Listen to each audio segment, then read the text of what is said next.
బంగాళాఖాతంలో తీవ్ర అల్పపీడనం కొనసాగుతుంది. దక్షిణ కోస్తా జిల్లాలకు భారీ వర్ష సూచన చెప్తున్నారు అధికారులు. ఇక మేఘాలు భారీగా కమ్ముకున్నాయి, చలిగాలు కూడా వీస్తున్నాయి. ఏపీ ఉత్తర తమిళనాడు తీరాల వైపు అల్పపీడనం పయనిస్తోంది. ఇక 3 రోజుల పాటు భారీ వర్షాలు కురిసే ఛాన్స్ ఉంది. వివిధ పోర్టుల్లో 3వ నంబర్ ప్రమాద హెచ్చరికలు కూడా జారైన పరిస్థితి. బంగాళాఖాతంలో తీవ్ర అల్పపీడనం అయితే కొనసాగుతుంది. ఆంధ్రప్రదేశ్లోని కోస్తా జిల్లాల్లో వర్షాలు కురిసే అవకాశం ఉన్నట్టుగా తెలుస్తోంది.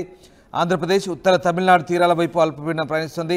ఈ నేపథ్యంలో 3 రోజుల వరకు ఆంధ్రప్రదేశ్లో విస్తారంగా వర్షాలు కురిసే అవకాశం ఉన్నట్టుగా వాతావరణ శాఖ అధికారులు అయితే చెప్తా ఉన్నారు. మరోసారి భారీ వర్షం సూచన చెప్తున్నారు. ఇటీవల బంగాళాఖాతంలో ఏర్పడిన అల్పపీడనాల ప్రభావంతో ఆంధ్రప్రదేశ్లోని పలు జిల్లాల్లో ఇప్పటికే అతి భారీ వర్షాలు కురిశాయి. ఈ క్రమంలో బంగాళాఖాతంలో తీవ్ర అల్పపీడనం అయితే కొనసాగుతుంది. ఏపీలోని కోస్తా జిల్లాలో వర్షాలు కురిసే అవకాశం ఉంది. ఆంధ్రప్రదేశ్ ఉత్తర తమిళనాడు తీరం వైపు అల్పపీడనం పయనిస్తోంది. దీంతో 3 రోజుల వరకు ఏపీలో విస్తారంగా వర్షాలు కురిసే అవకాశం ఉన్నట్టుగా వాతావరణ శాఖ అధికారులు అయితే చెప్తున్నారు.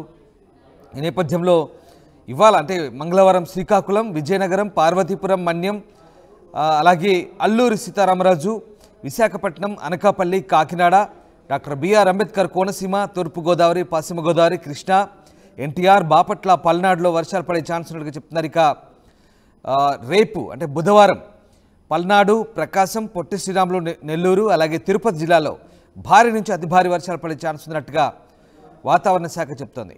రానున్న 3 రోజుల్లో భారీ వర్ష సూచన ఉండడంతో రాష్ట్ర ప్రజలు జాగ్రత్తగా ఉండాలంటూ సూచిస్తున్నారు. రైతులు, మత్స్యకారులు అప్రమత్తంగా ఉండాలంటూ వాతావరణ శాఖ హెచ్చరికలైతే జారీ చేస్తున్న పరిస్థితి కనబడుతోంది.